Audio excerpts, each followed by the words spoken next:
Hola, hola, bienvenidos a Juristendencia, donde procuramos que el derecho y la justicia sean la tendencia. Hoy, en este episodio número 8, tenemos a un invitado especial, un compañero pues, de trabajo, de lucha, Mario de Andrea, quien nos va a acompañar en conversar sobre este tema que es tendencia esta semana y que también es preocupante para nuestro país, ¿no? Para la democracia en nuestro país. Bienvenido, Mario. Muchísimas gracias, Ezequiel, y un placer estar en tu espacio. Muchas gracias, muchas gracias. Bueno, Mario es abogado de Defiende Venezuela, como lo dije, es el coordinador de las relaciones institucionales de la organización y además es un tuitero nato que está muy conectado a las redes sociales siempre, con un criterio, pues, a mi parecer, bastante objetivo y oportuno. Y creo que para este tema que estuvo, pues, monitoreando en redes también, igual que yo, es muy propicio hablarlo con él, ¿no? Bueno, Mario, como bien conoces, hace poco se celebraron las elecciones regionales en Venezuela, unas elecciones pues cuestionadas por muchos, auspiciadas por otros, y que de cierta forma dividió la conciencia democrática de muchos venezolanos, porque bueno, estaban, como lo dije, pues muchos a favor de votar y otros sencillamente de abstenerse, ¿no? Entiendo pues que el panorama político no era el mejor para ir a elecciones, dado que pues las personas que adversan al Estado no tenían un panorama muy claro si ir o no a votar desde el principio y eso generó pues cierto descontento en la población. ¿Cómo viste tú, Mario, esta situación de elecciones en Venezuela, elecciones regionales y municipales? ¿Y cuál era tu lectura justo antes de las elecciones? Bueno, Ezequiel, nuevamente gracias por el espacio, la invitación a tu espacio. Mire, yo creo que el problema de las elecciones del 21 de noviembre fue que tenían un objetivo de puertas adentro y otro objetivo de puertas hacia afuera. ¿A qué me refiero? Sabemos que en un régimen autoritario hegemónico como el que vive Venezuela, esto en palabras del profesor Magdaleno, tú no vas a tener todas las condiciones de manera inmediata. Entonces eso significa que tú tienes que ir construyendo capacidades a partir de movilización ciudadana. Eso significa que tú en el contexto venezolano no puedes esperar ni las vas a obtener tener las condiciones de integridad electoral de unas condiciones de un país democrático de la noche a la mañana. Eso no va a ocurrir. Entonces, si tú le dices a la población, mira, este camino electoral del 21 de noviembre es para volver a la organización cívica, fortalecer las bases de partido, tratar de recuperar algunos, quizás desde esa manera honesta no hubieses movilizado a un sector importante de la población porque a la población la vas a mover porque ganas votos, porque ganas espacios, por esa narrativa, pero hubiese sido honesto. Por eso hablo de un objetivo de puertas hacia adentro y de otro de puertas hacia afuera. La verdad es que ese discurso no fue de los candidatos. Entonces le hablaban de, no, que vamos a recuperar el agua, que vamos a hacer lo otro, que vamos a hacer X o Y. Y eso no ocurre porque sabemos que las gobernaciones y las alcaldías y los consejos legislativos de las gobernaciones y de las alcaldías son, como dicen algunos profesores, unos cascarones vacíos, porque aquí les han eliminado competencias, sea por ley o por sentencias del Tribunal Supremo de Justicia. Entonces, la población entiende que con una gobernación o con una alcaldía no va a cambiar su condición de vida, ni va a disminuir la inflación, no necesariamente van a mejorar los servicios básicos. Entonces, todos esos elementos, la ausencia de transparencia en el discurso entre lo que se supone que era la elección y lo que se estaba haciendo, más la percepción ciudadana de qué mejora en mi calidad de vida, una alcaldía, una gobernación, todo eso sumado genera que más del 70% de la población se abstuvo.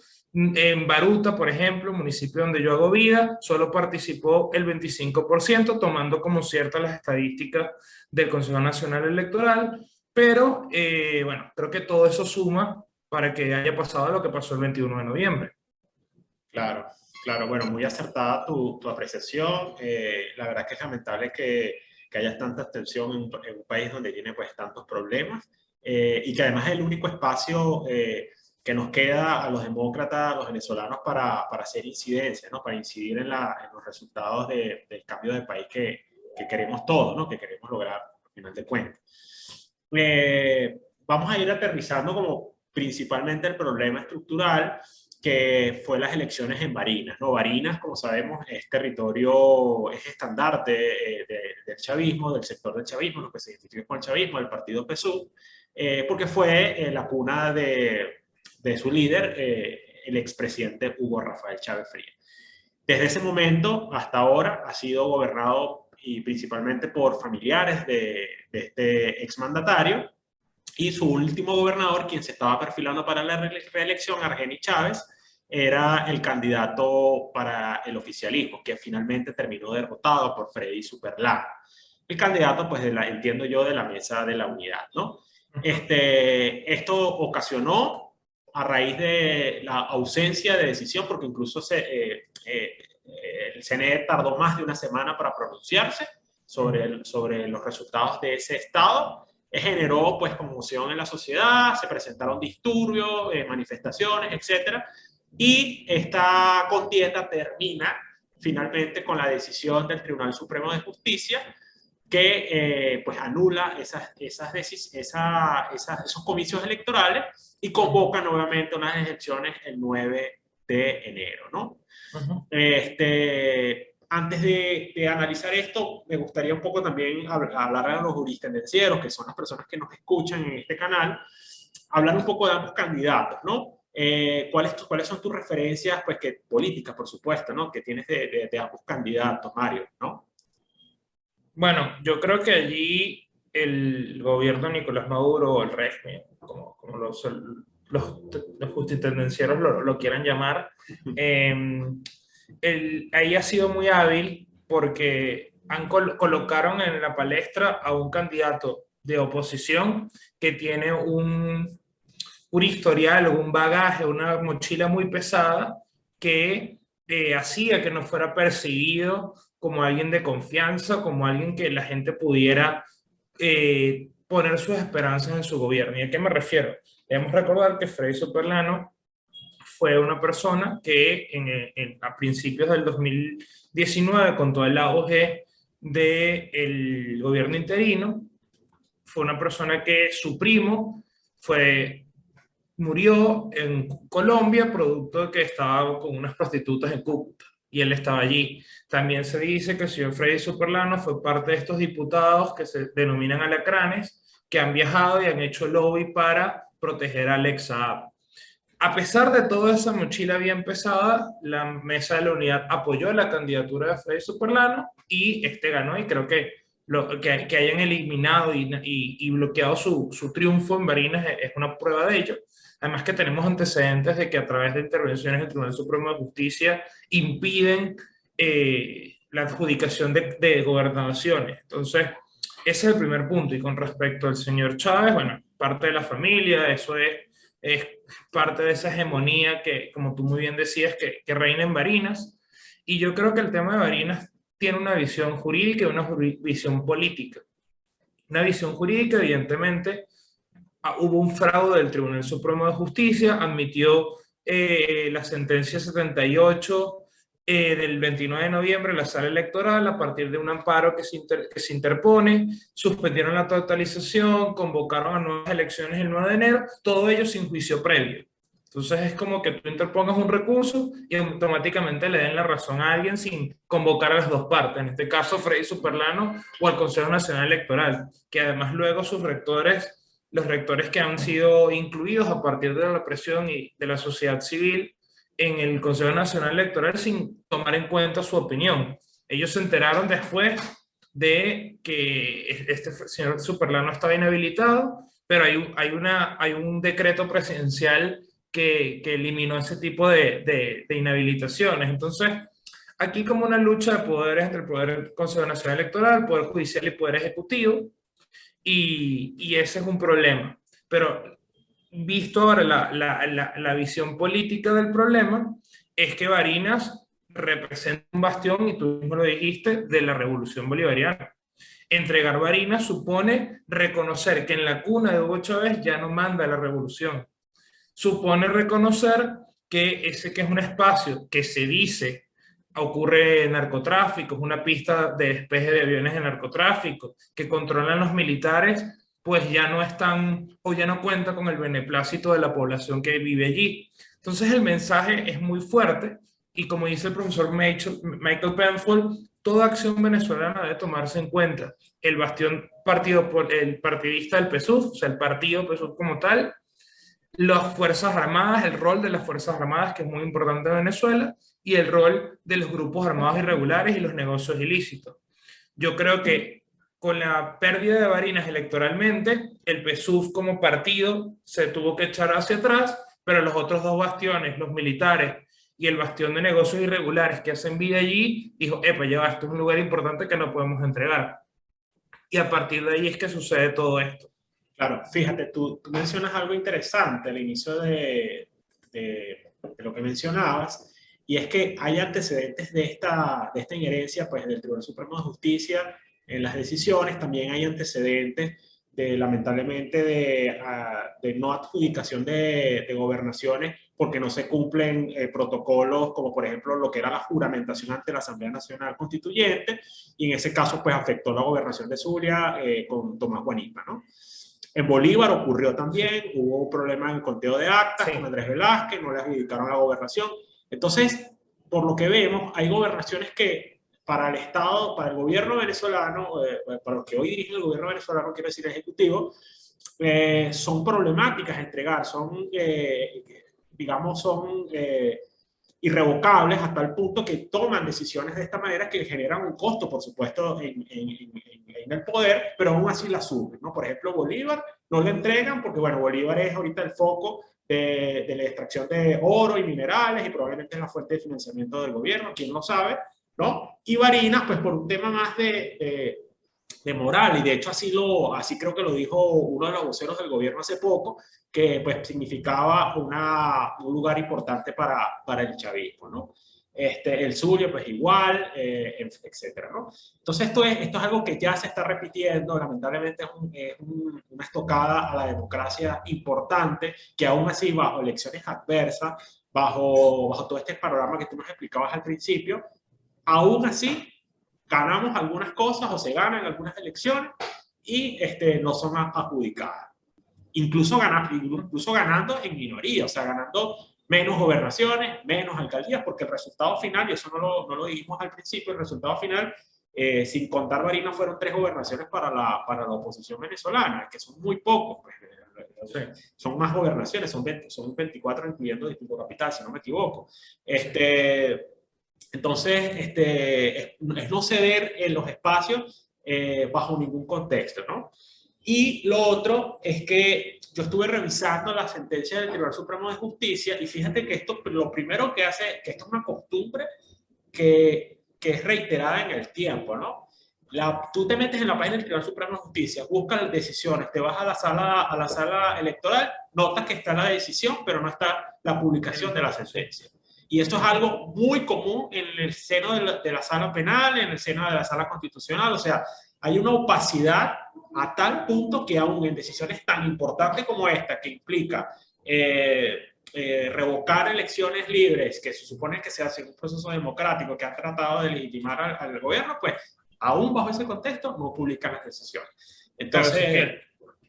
Perdón que te interrumpa, pero es que eso ocurre por múltiples razones. El último informe de la misión de determinación de los hechos que dijo, los jueces, fiscales y todo el Poder Judicial de Venezuela tiene una alta influencia política y por acción u omisión los jueces y los fiscales han coadyuvado a las grandes violaciones de derechos humanos en el país.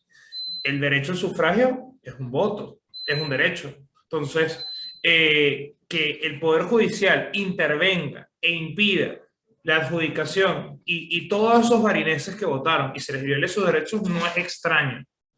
Ok, que viéndolo desde esa perspectiva muy, muy llana, pero si vamos más allá, fíjate, a Freddy Superlano le quitaron la inhabilitación desde el poder ejecutivo. Luego, el poder electoral señala que ellos no sabían que todavía seguía inhabilitado, porque en la sentencia lo que dice, lo poco que se puede extraer de la sentencia, es que esta persona estaba inhabilitada y no podía participar. Pero entonces hay que cabe preguntarse, ¿cómo un señor que estaba presuntamente inhabilitado hizo campaña electoral, formó parte del conteo de votos y ahorita es que nos damos cuenta de que está inhabilitado? y seguramente, Mario, una inhabilitación que ni él sabía, porque para ti inhabilitarte políticamente te tiene que notificar la autoridad que te inhabilita, que en este caso es la Procuraduría General de la República. Entonces nadie sabía, o sea, excepto la Procuraduría, que ese hombre estaba inhabilitado. Por eso, pero como la Procuraduría, un hombre que hace campaña electoral, que forma parte del conteo de votos, ay, ahora es que está inhabilitado. O sea, no tiene sentido. Pero todo eso forma parte de la emergencia humanitaria compleja. En Venezuela, las instituciones se derrumbaron. En Venezuela no hay instituciones. Las reglas democráticas no funcionan como deberían ser. Entonces, hay que jugar con el elemento jurídico y el elemento político. Sí. Ahí es donde empezamos con los problemas. Porque, Sí. bueno, vamos a participar y gente que sostiene, y yo estoy de acuerdo, bueno, gracias a que se participó y se ganó esta gobernación, hicimos que hubiese un dilema en el seno del chavismo. ¿Entregamos la gobernación? ¿No entregamos la gobernación? Claro, pero cuando ese costo político no tiene ningún efecto, porque pasaron 6 días y hubo protestas en Barinas, pero el liderazgo político se trasladó de Caracas a Barinas a apoyar esto. No.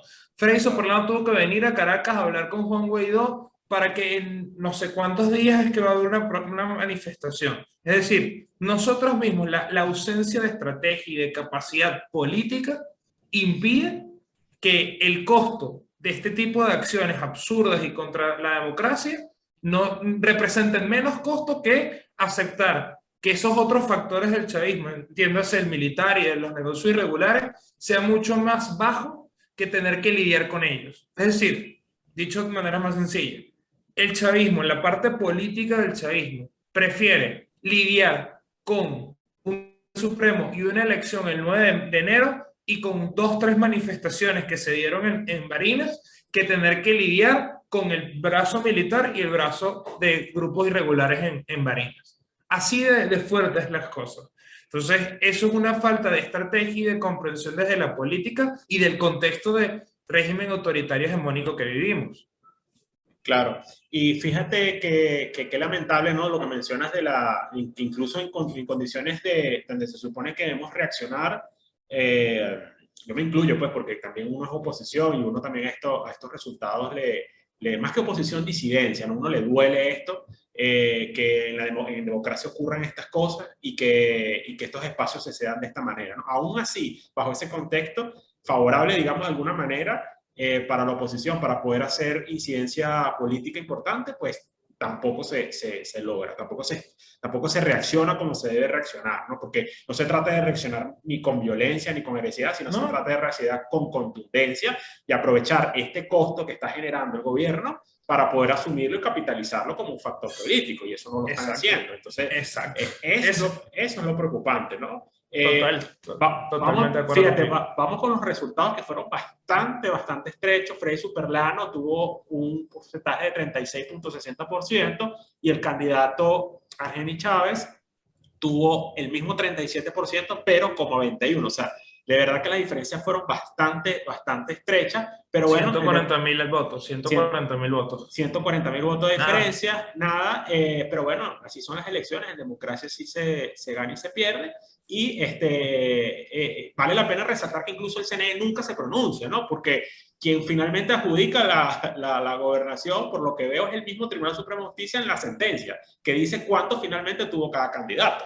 O sea, aquí nunca hubo una adjudicación previa de la decisión, es lo que yo sé, no sé si tuviste otra noticia por allí distinta. No, de hecho como al Tribunal Supremo, al Consejo Nacional Electoral nunca llegaron las actas, las 3 actas que faltaban, se contaron 2, pero faltó una. El Consejo Nacional Electoral nunca pudo totalizar los votos. Y de nuevo, volvemos con lo mismo, el Tribunal Supremo de Justicia, esta no es la primera vez que se abroga competencia.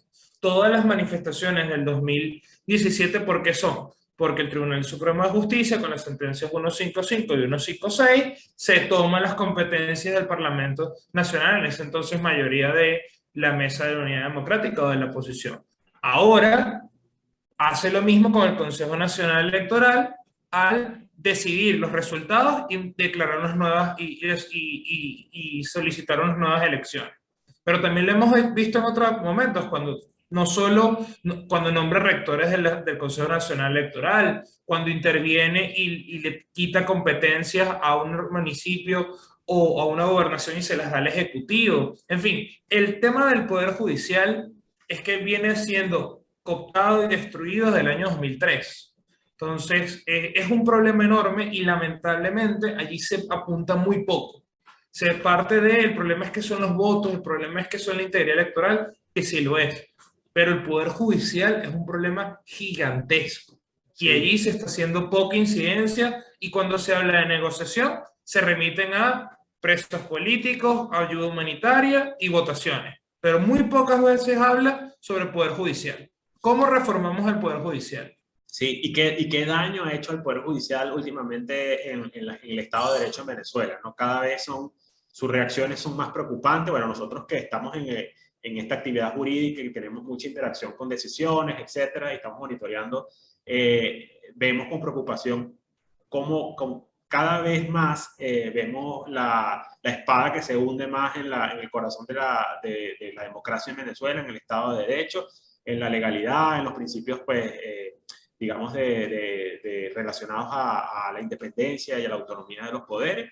Y estas decisiones, pues, son unos ejemplos que cada vez son más visibles, más palpables e incluso muy preocupantes. Tú hablabas algo, Mario, que me sonaba y se me había olvidado reflexionar sobre eso. Era sobre la emergencia humanitaria compleja, sobre el debilitamiento de las instituciones, ¿no? Y esta situación de la inhabilitación de Freddy Superlano. Mira, que a mí, te lo digo sinceramente, a mí no me cabe duda que, o sea, no quiere decir que no es que me cabe duda, sino que no me sorprendería que esta situación de la inhabilitación nunca fue remitida o nunca fue comunicada oficialmente. O sea, no fue algo intencional como la gente de pronto piensa y que pudo haber sido también, a lo mejor fue así, pero a lo mejor estaba en la inhabilitación y esa inhabilitación nunca se comunicó. Porque incluso vamos a ejemplos más comunes. Una persona procesada penalmente, que les ha impuesto una medida de coerción personal, como por ejemplo prohibición de salida del país. Esa persona a los 3 días va a un aeropuerto, se monta un avión y se va. Y la autoridad de migración no va a tener la alerta en pantalla. ¿Pero por qué ocurre eso? Porque no hay un aparataje institucional, no hay un fortalecimiento institucional de comunicación entre las instituciones, básicamente la funcionalidad o la operatividad de los poderes públicos, digamos, encabezadas por sus instituciones, no están funcionando como debe ser. Entonces no me sorprendería en nada que en efecto esa inhabilitación estaba y que nunca fue comunicada y nadie lo supo, y cuando se dio las elecciones busquen ahí para ver, aquí está esta inhabilitación. Esto es lo que vamos a usar para anular las elecciones. Porque a lo mejor si eso se hubiese comunicado, bueno, esto no hubiese ocurrido. Sí, estoy hablando como el abogado bueno, ¿no? Sí, pero es que ni siquiera he visto por ahí, porque este indulto o esta eliminación de la inhabilitación ocurrió a partir de un decreto en agosto de Nicolás Maduro. Si partimos que Nicolás Maduro es el presidente y un decreto es un documento público, notorio, comunicacional, de parte del Ejecutivo, eso debe permear a todas las instituciones, ¿cierto? Ok. En consecuencia, si bien podríamos decir, bueno, pero es que no se remitió el acta específica al Consejo Nacional Electoral. Que yo sepa, una democracia, unas instituciones deben contar con los principios de celeridad, transparencia, rendición de cuentas. Es decir, el Consejo Nacional Electoral no hizo el trabajo de verificar este decreto de Maduro donde se indulta a Freddy Superlano. Claro. Entonces, si hay un indulto por parte del presidente, que entiendo yo, corrígeme si me equivoco, es una de sus competencias de acuerdo a la Constitución, él puede dar indultos. Si él ya no tiene ningún tipo de delito, la Contraloría no lo puede inhabilitar, salvo que la Contraloría le pase por encima al Ejecutivo. Y en consecuencia es que el Tribunal Supremo de Justicia es que señala a este señor está inhabilitado. Entonces, por donde lo veas, es una lucha, es una pugna de los poderes públicos. Y eso habla de la división que hay en la política del chavismo. Unos gobiernan en el Ejecutivo, otros controlan la Contraloría, ¿lo ves? Todo Claro. detrás de eso hay figuras políticas que es parte de por qué en Venezuela hay un derrumbamiento institucional, porque las instituciones se manejan como el patio trasero de Maduro, Diosdado, Jorge Rodríguez, el que corresponda. Y por eso hay este choque. Claro. Bueno, de verdad no sabemos si eso es bueno o no, o es malo, pero... No, es terrible, pero- es terrible, pero, es claro, terrible, es terrible. Y por eso yo siempre digo, cuando se habla de estos temas, lo que dice el profesor Penfield. Tú no puedes pensar ninguna estrategia en Venezuela sin tener en cuenta todos estos actores y todos estos escenarios. O sea, si tú tomas una acción política y no tienes una estrategia de cómo puede reaccionar el ala militar o el ala de grupos irregulares, alguno de esos dos te va a fregar. O viceversa, tienes una acción contra o a favor del tema militar, tienes que saber cómo va a contrarrestar el elemento político. Porque en Venezuela se maneja así. O sea, lamentablemente la destrucción del Estado de Derecho y la emergencia humanitaria es tal que aquí se manejan las cosas de esa manera. Entonces pensar que el camino es exclusivamente político es un error, así como pensar que el camino es exclusivamente de negociación, porque tienes múltiples actores. claro. Ahora, Mario, en estas elecciones hubo un observador internacional que fue pues, los delegados de la Unión Europea.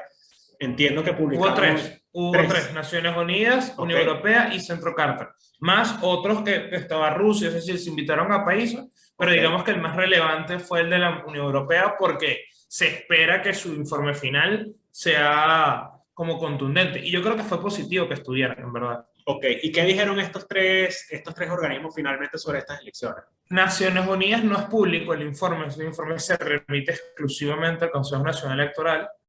El Centro Carter no conozco la información y la Unión Europea hizo un informe preliminar que es público, que habla esencialmente de los problemas estructurales. En Venezuela no hay separación de poderes, no hay Estado de Derecho, eso dificulta que puedan respetarse las normas de integridad electoral, nada que no sepamos, pero yo creo que lo importante es que es un informe que avaló el Estado, es decir, para que la misión de la Unión Europea estuviese aquí, tuvo que tener la anuencia del Estado venezolano. Claro, Eso es lo primero, es decir, el Estado venezolano consintió que esta gente estuviese de este lado. Eso es importante, porque es como que le otorgó esa confianza de que analizara su proceso. Lo segundo, permite ver elementos actuales de las fallas del sistema electoral, porque sabemos que desde el 2017 antes que fue la elección de la Asamblea Nacional o de las gobernaciones en 2017, la gente dejó de manifestarse a través del voto. Entonces, del 2017, 2018, 2019, 2020, 2021, teníamos 5 años sin saber a detalle cuáles eran las barreras estructurales en el tema electoral. Hoy podemos decir con certeza que actualización del registro electoral no es suficiente. Hoy podemos decir con certeza que 2 rectores no son suficientes. Hoy podemos decir con certeza que a pesar de que se abrieron a nuevos registros para que las personas se inscribieran y modificaran sus centros, no es suficiente. Entonces, a partir de esos cambios que hubo para esta elección, más el informe preliminar y el informe final que todavía está esperándose, podemos tener un análisis vigente del paciente, entiéndase, el sistema electoral venezolano. claro, incluso estuve viendo acá que la Unión Europea también reportó que el uso de recursos de Estado con fines proselitistas ocurrió en 20 de las 24 entidades observadas, principalmente Sí. por parte del partido del PSUV, pues el partido actual oficialista, ¿no? Entonces, sí, el panorama es dramático. Incluso ya hubo algunos pronunciamientos de voceros de la Asamblea Nacional donde pues, se refirieron a este informe de la UE, de la Unión Europea, pues desacreditándolo totalmente. Pero bueno, esa es una verdad, yo creo que eso es una verdad verdadera, eso es algo palpable y que lo reflejen en un informe no es novedad, no es novedad. No.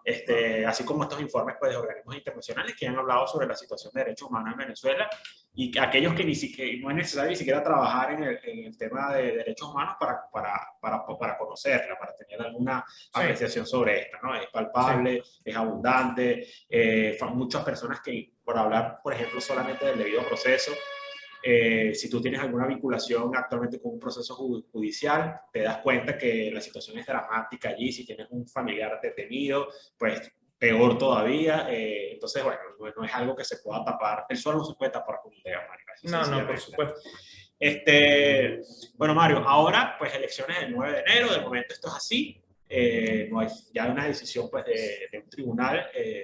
De un tribunal superior además, un tribunal, quiero decir, de máxima instancia, como el Tribunal Supremo de Justicia, Elecciones el 9, no hay candidatos todavía ni de la oposición, ni de... porque eso es necesario recordar sobre los juristas financieros. Freddy Superlano, que es el candidato victorioso, pues tampoco se puede medir en las elecciones. Y el candidato que perdió, el señor Argenis Chávez, dijo que tampoco se iba a medir en estas elecciones, ¿no? Entonces, ¿cuál es el panorama que crees tú que va a ocurrir el 9 de enero? ¿Qué crees tú que pueda pasar?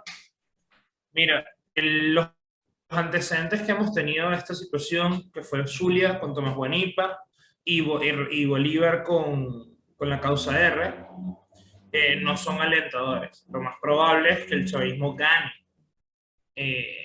o bueno, se robe por segunda vez en la elección de la gobernación de Barinas. Sobre el tema de quiénes van a ser los candidatos, creo que eso es un tema de pugnas internas de los partidos. Yo creo que es difícil encontrar una figura relevante de oposición originaria de Barinas que pueda movilizar a la población. O sea, me cuesta pensar en uno. No sé si a ti se te ocurre alguien. Es difícil. Sí.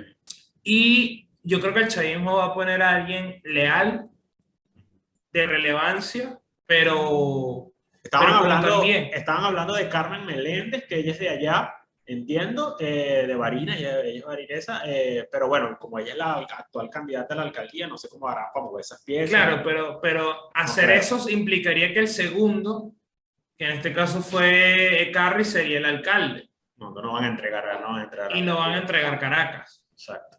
Entonces, ellos también están en una situación compleja, porque así como las monagas gobernaron y se repartían entre familia el poder, en Barinas ha ocurrido lo mismo. Sí. ¿Sabes? Entonces, ese despotismo ha hecho que, ¿quién es una figura relevante del chavismo en Barinas? Los Chávez. Exacto. Puede ser una hija de Chávez que venga a gobernar Barinas. Puede ser, es posible. Yo creo que están en esa discusión quién puede asumirlo, y la oposición también está diciendo, bueno, en Barinas ha sido difícil hacer política en estos 20 años, 23 años, por el nombre Chávez pesa mucho allí, y bueno, también deben estar buscando a esa persona. Yo la verdad creo que lo importante de esa elección va a ser ver si la dirigencia política todavía tiene algo que darnos, entiéndase la posibilidad de organizarse y poder defender en una estrategia preelectoral, electoral y postelectoral la situación de Barinas. Porque es donde pueden demostrar que todavía pueden hacer algo como dirigencia política. ¿A ellos les están violando sus derechos humanos y es terrible lo que está pasando? Sí.